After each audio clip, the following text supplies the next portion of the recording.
Where are we going today, Pops? We're heading to Ontelaunee Park for the Kistler reunion. And how are you a Kistler? Well, I'm two ways to Kistler. My grandmother was a Kistler and she married James Lochner, whose mother was a Kistler. So you're like a double Kistler. Double Kistler. I'm more of a Kistler than the Kistlers are. All right, let's head out. You're driving today, aren't you? I am. All right, well, I'm pretty brave going with my 92-year-old father as my driver. Hi, Mom, in the back seat. What were you saying? Grandmother Ada, she had a brother named John. Oh, how about that? He lived in Hamburg, Pennsylvania, and he worked for the railroad. I remember one time he sent me a card, and on the card he signed it, "Do wrong to none, your Uncle John." I thought that was pretty tricky. Oh, this is a great view over the mountain. Wow.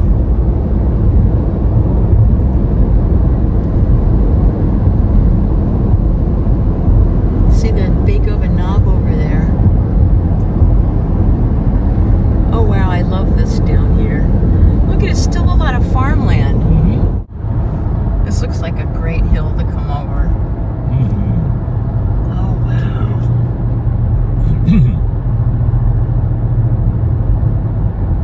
Oh, that's so great. I haven't been up here in such a long time. It's beautiful.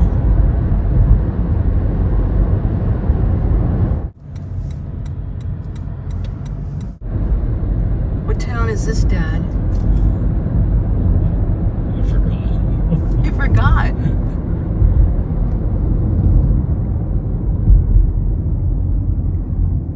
I forgot his name. Aren't we in New Tripoli? Yeah. We ate there when you graduated from college. No, we ate in Kempton. I thought. We didn't eat here? I don't think so. It's Yeah, we're in New Tripoli. We're in New Tripoli, Dad. You forgot. I thought there was you, another town You haven't before. been up here in a long. I haven't been up here in forever either. Look at that log cabin. Oh my gosh, that's so neat. That's beautiful. Wow. This is so historic up here. Why don't we come up here more often? Here's the cemetery where the at Kistlers were that. built. Oh, Ebenezer United Church of Christ. Oh yeah, there are. See the cemetery here? Yeah. That's where all the Kistlers are buried. Well, there's a lot of Kistlers that buried at the Red Church. So Ontelaunee Park, right here. Oh, here. Oh, how wonderful.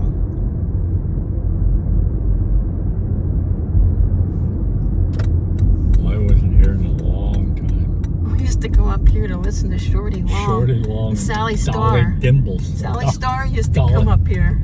Yeah. Yeah, Shorty Long and Dolly Dimples. Where do you They were so great.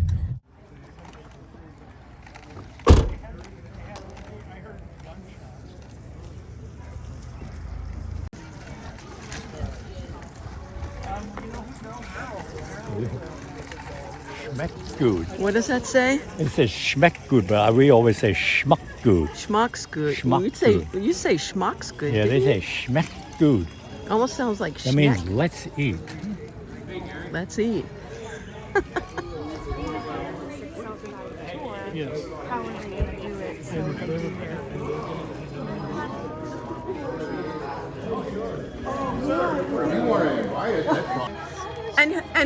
And tell me how I know you. Tell me the story again. I think this is fantastic. Yes, I found out this week about Darlene Schneck's interest in recording of local history, and that she found it's not a video, it's actually an audio tape with still photos that Susan Reed had made as a project at Mount Holyoke College for her folklore class. So we just watched that of my father telling anecdotes and about the local area and people, and also speaking Pennsylvania Dutch and telling jokes. And tell us again who your father was and where you lived. My father was Dr. William Stephen Kistler. He lived in Corning, Pennsylvania when I was born. But before that, the 5 other children that came before me were born while they lived in East Greenville, Pennsylvania, where he had his family practice on Main Street. And how long was he a general physician? Really since early 1940s, because he was in medical school, and his class was in the process of, I think, their 3rd year possibly of medical school when World War II, the U.S. entered World War II, and they all joined, well, not all, but they joined up and went to war. So, Wow. World War II. And he was very involved in preserving the Pennsylvania Dutch dialect and culture, wasn't he? Yeah, he was in the Gruntsau Club, which, if you don't know, is a club that met regularly to sort of help keep the language alive. And they had a Gruntsau meeting periodically with food and speeches in Pennsylvania Dutch. And then the Goshenhoppen Folk Festival, where they recreated all the crafts and the way of life from the 1700s. Well, thank you, Sally. Steve Kistler, I haven't seen you in 25 years. We went to high school. No, high school? Grade school? Well, yeah, 1 through 12. We didn't have kindergarten back then. No, we didn't. Oh my God. My dad, Carl Kistler, actually he's from Kistler Valley, but he lived in Schneck, across from the ale house, up in the trailer court up there. That's where I grew up. Gus Bowl. Yep. Yeah, Gus Bowl. I remember Gus Bowl.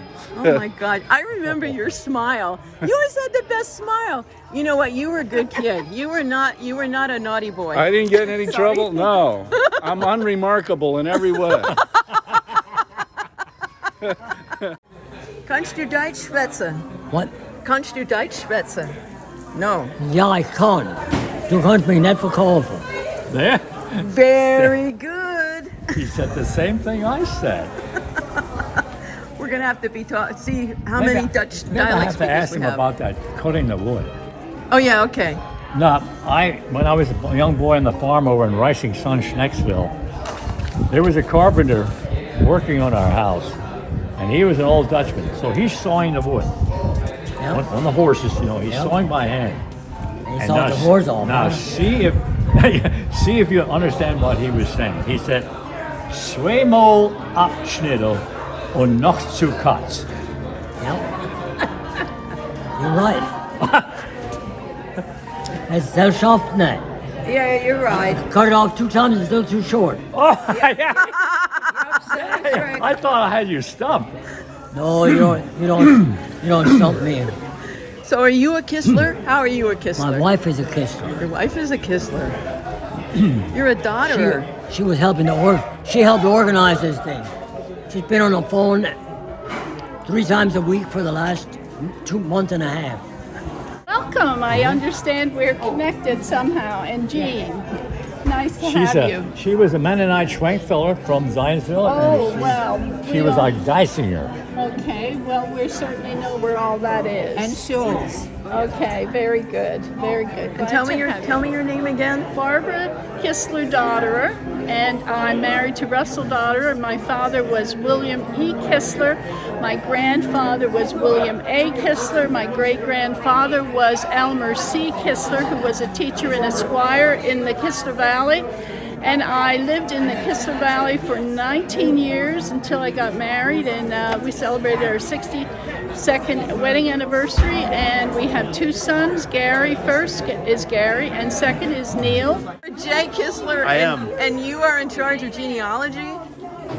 In charge of genealogy is a strong description, but I've attempted through the series of planning meetings, I have attempted to make the most mature version of our family tree, which starts all the way with Johannes. In the upper left are Johannes and his 3 sons that came to the U.S. in 1737. Right. And then everybody that we've captured so far grows downward and across the page from them. And I understand that he died like 2 years after they arrived in the U.S. Is that right? Which is why most of us here focus on Johannes Georg as the main Yeah. person, and that Yeah. was one of the sons. Right. Because Johannes Sr. died very, very shortly after they arrived in Yeah, Philadelphia. and his wife actually died on the way over, right? Is that the? Yeah, I don't know read that to be the His case. wife died on the way over, like leaving the 3 orphaned sons. Oh. Yeah, and the one that all of us are descended from, they think that he was an indentured servant for a while because, you know, they had no means of survival. So Johannes Georg is our immigrant ancestor. He was a teenager when he came over. Oh, okay. But he came to this area in the 1740s. I mean, it's all in the tree. 5. He's a couple years older than He's us. 95. I thought I was the oldest one here. Yeah, he's 92. Kannst du Deutsch schwätzen? Ja, no, jag bara talar svenska. What did he What say? did he say? Sak sa lite. Jag bara talar svenska. Jag kan inte tala, jag kan bara only say hockey hebrew. Och the key Yeah. on that. Sit down. Or set stick doggy. You know, my father was required to preach at least when he was preaching younger. My grandfather had to preach at least one sermon every Sunday in High German. Okay. Oh. When was that? What decade was that? 1920s? No, that was probably in the 1930s. The 1930s? Well, or probably in the 20s, yeah. And where was that at? Coopersburg, Pennsylvania. Oh, Coopersburg. Did you know any guy singers in Coopersburg? Oh, yeah. Oh, she's a guy singer. She's Hey, I'm a a guy guy singer. singer. You're a guy singer. My goodness. Yeah. So, but Reverend Kistler, you know, he was a wild guy. He was a multimillionaire. You know, he preached for 35 years at Blue Church. Oh. And St. John's, Coopersburg, and St. James in Hellertown. Oh, wow. And Those were his 3 churches. And he preached for 35 years and never asked for any money. No. He was a millionaire. Oh. and he was your grandfather? Yeah. And he was a Mennonite. And what was his name again? No, he wasn't a Mennonite. Oh, did you say he was a Mennonite? No. No, he would have been Lutheran. Oh, yeah. I have to tell you a story about that. Oh, you do? Because I came home from school one day and I told my mother that I just met a very nice girl. And she said, who is it? And I told her who it was. I said, you can't see her anymore. She said, she's a Methodist.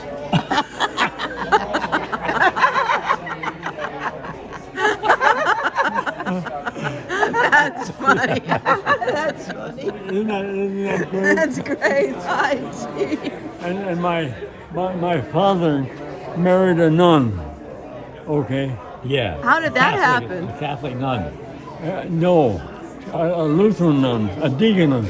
Oh, I didn't know they called them nuns. Well, now you know. Okay. she was a graduate of what was called the Mother House. Okay. In Baltimore. Oh my, the Mother House. I think I heard of that. Yeah, and so the only thing is that no girl there was allowed to become a mother. Yeah. But they called it the Mother House anyway. Oh. Because it was run by a high-ranked deaconess who was called the mother. Okay. So where did you grow up? I never did. What made you think I ever did? Well, you came from somewhere. Yeah, I know. They don't know that either. No, do you know where Schneck? I came from Schnecksville. I'm a Schneck from Schnecksville. A Schneck from Schneckville. Well, boy, I tell you, Pennsylvania is absolutely the most beautiful state, I think, in the whole union. Yeah. You know, I drive through Pennsylvania and I look at these fields and so on, and so on. I look down, there's a barn with a long feeding bin for the cows. Yeah. It's maybe 20 cows long, and they're all lined up there munching their, you know. I mean, that is so beautiful. That's for sure.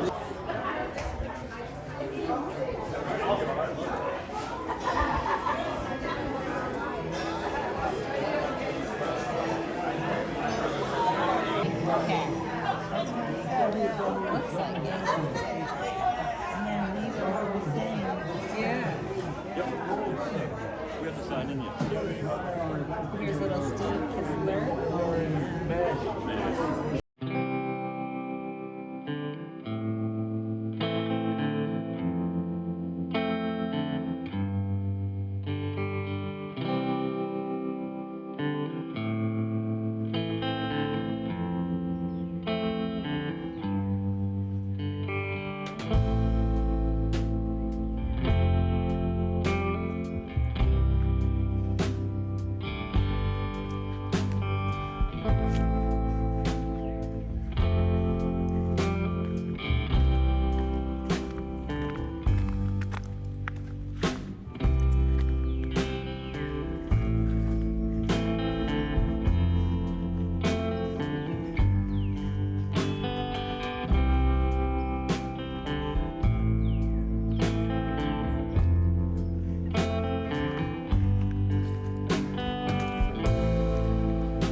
Okay.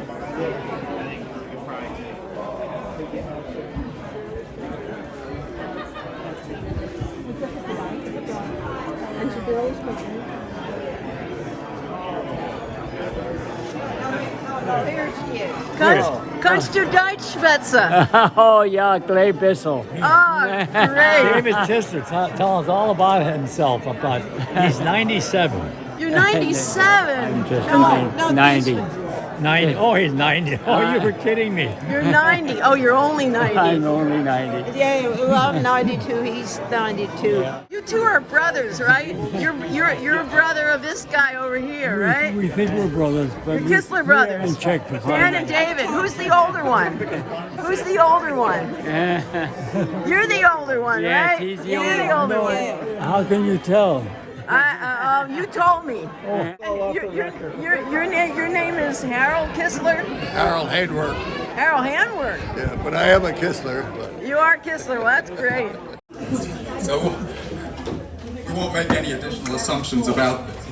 But what I have here is the program for the first Kistler reunion back in the year 1900. Starting then, Kistlers from across the nation really would gather here right in Ontelaunee Park. I had to look this up for a little Zusammenklatschenkite. I don't speak the dialect, but I bet somebody can make sense of it. Zusammenklatschenkite basically means shooting the bull, and that's what we're here for. That tradition survived. From 1900, it survived 2 world wars, the Great Depression, and the arrival of rock and roll. But sometime after Eisenhower left office, the reunions fizzled. And we know Eisenhower isn't coming back. We could probably use him right about now. But even though he's not coming back, we thought it would be fun to have a good old-fashioned reunion, and that's what we got. The most obvious characteristics are that we are strong, yes, strong, inside and out, strong. We are smart, ask anybody, we're smart. And we're good looking. Let me get behind you so I don't produce feedback. So this is generation 11/12. It's going to carry the tradition forward. And we have some presents for you, just to thank you for being who you are. Let's see, I guess you're the very youngest.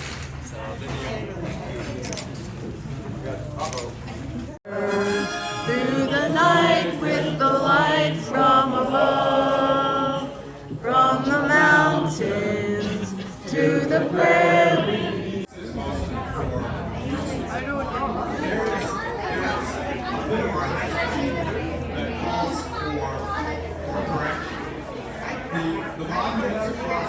There was no grass. There are agronomists who say that the only grass native to North America at the time was buffalo grass. Buffalo grass is found in the Midwest. The land here was tough. It was everything was trees. You had to cut the trees down. You had to burn them, the stumps. You had to clear them. Basically, when they arrived, they were squatters. They would just squat on a piece of land, and then nobody really claimed it, then they went for the warrant. The topsoil in the woods is the worst topsoil you can find because there is no aeration there, there's no microbial activity. So when they finally got the trees out and plowed their fields, they didn't have it like in the Midwest where the prairies burned down year after year, which helped fertilize the ground. The buffalo were out there, which fertilized the ground. Before the dust storms and everything, and still today in South Dakota, those areas, they have 7 feet of topsoil. Here in Pennsylvania, we have 2 feet of topsoil. And the reason for that is that's how far a plow can go down in the ground. So everything, it was kind of tough. It was very tough here in the beginning. And, you know, I admire the ancestors that came over because the boat ride was tough and living here was tough. But what I think has been overdone is everybody's talked about how they sought religious freedom. And I think that's been overdone a little bit. These people who were in bondage, maybe most of their life, they could buy land. They could own land. We take that for granted now. We can own land, that's no problem. You go over to Switzerland, I was there about 5 years ago. You can't buy land in Switzerland. You can't get land. I mean, it's passed down from family to family and that's it. But these people were heard that you can come to America and you can own your own land. To them, it was worth everything. It was worth dying for on a trip. My father's William on that thing that she has on YouTube. And did you live in Kistler Valley? Oh no, William, you did. My grandfather did. He was a doctor. They went down to. William Yu was a minister. William Yu was a minister, and he went. He was a teacher for a while, and then he went to preach in Penn. Should have brought the normal school certificate. What can you speak it? Can you speak the dialect? What can you? What that joke about? Kom teppes. Me net, think net, my me net. Should I try that what the carpenter did? Yeah, you can ask them if they know that. Now, you know Pennsylvania Dutch pretty good. So I'm going to say what this carpenter said when he was sawing wood at our house. He was cutting, and he's going, Zweimal abschnitter und noch zu Katz. Zweimal abschnitter. Oh yeah, twice measure. You cut it off twice and it's still too short. Oh yeah. What's your name? Aaron. Aaron Kistler. He is Henry M. Kistler, the minister of St. Mark's Lutheran Church's last son. 5th son, right? So yeah, I had nothing to do with it. Well, thank you for being the MC today. You did a great job. Oh, thanks. Yeah.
picture for you? Would you Kistler sisters?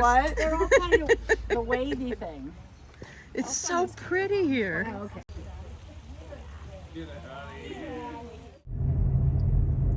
like that? I must say, I love that barn. I really enjoyed it. I didn't feel left out. And that's an old township road grader. What? That thing there's an old road grader. That's amazing that you know that, Dad. That's a township road grader. Yeah, I kind of remember seeing those. I've seen them working. Yeah. Wow. When they were all dirt roads, they'd scrape the dirt and fill the holes. Is that what they did? So after people stopped using horses, they would grade it with equipment like that.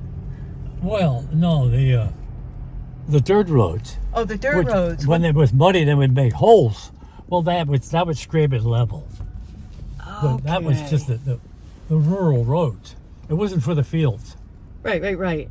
No, but I'm saying after horses were no longer used on the roads and they wanted to make them nice for cars, they would use something like that to make it nice and flat, right? Well, at first they were pulled with horses. Oh, they would pull those things with pull horses? It with horses, yeah. Oh, I didn't know that. Wow. Somebody through traffic came in back of us. So this cemetery, we have some Kistler ancestors buried. You're going to go through that cemetery? Look at that large cemetery. No, we're not going through that one. Wow. This is such a cute little town. Look at that hotel up there. I think I took a picture of that back in the 70s. Really? Yeah, I have a picture of that. It's still standing. That's so cool. I'll need to dig that photo out.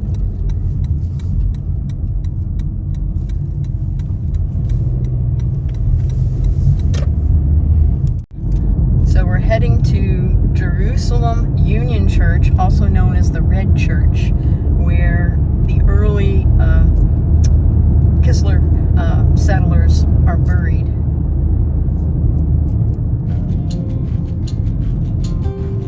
Oh, this is beautiful here.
Oh, this is Kistler Valley Road right here.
check it out. Let me know how it looks.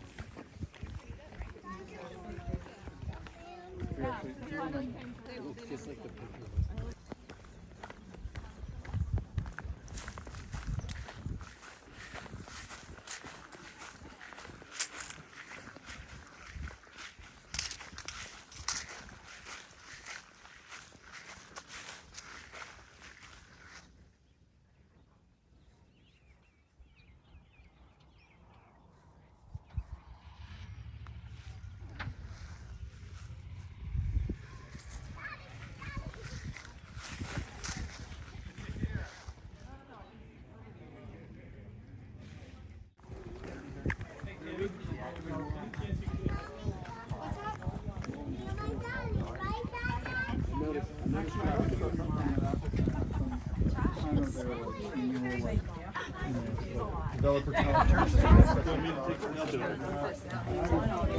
I'll start in there.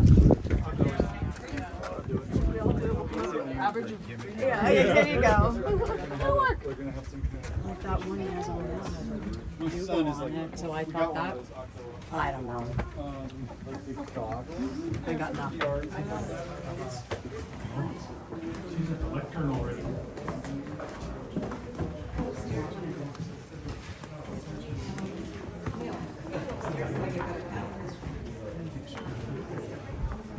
Get all the car in it.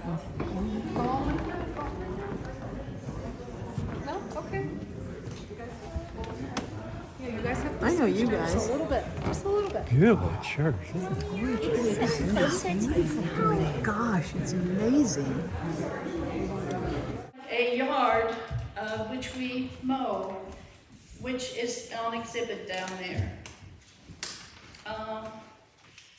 It was through Conrad Weiser's financial aid that the Albany Church was kept from disbanding, or we wouldn't be here today. In 1812, the present structure was built. As we see it and in pictures, I have seen a wooden pulpit which was constructed on that side of the church between those two windows. And I suspect that they may have transferred that wooden pulpit from down there into here. They redid the church as you see it today. But I remember the organ being played with a pump organ. So many of you probably do that too. I see some heads shaking. All right, guys, until the trumpet starts, our family members. I thought that was in a different location. So, look for it here.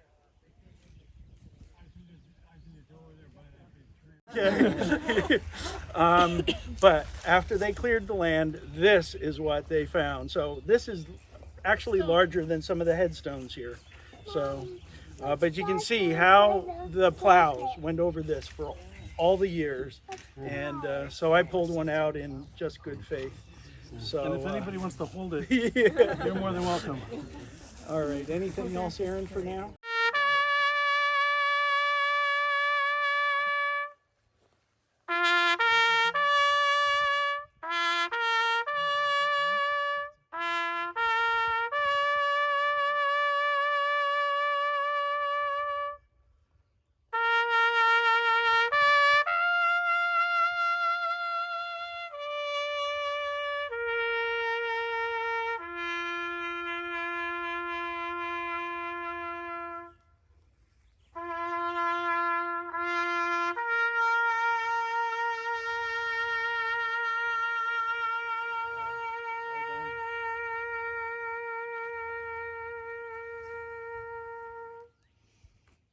Since the early 1900s, he's gotten the credit, and all of us here are descended from this individual.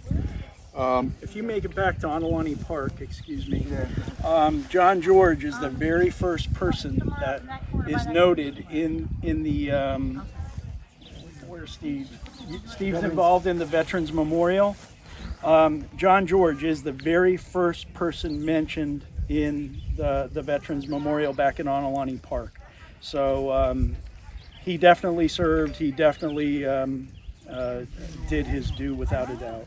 Yeah. There is an event at the park tomorrow regarding the Veterans Memorial also, which they did an amazing job there. And according to the existing count, his 6 sons served in the Revolutionary War and returned to raise families in Kistler Valley. So we have a proud military history going way back. Without a doubt. Yeah. Actually, there's the one book that I checked, Aaron, there were 9 wars listed that people from Alamango had served. Yeah. And Indian wars under Jackson and so forth. Yeah, and there were 3 more wars after that. So there's probably a dozen wars that people from Alamango, probably many of them Kistlers, served in the military. And they have a way of returning and raising families, which is a remarkable thing. They must have fought on the right side. Yeah.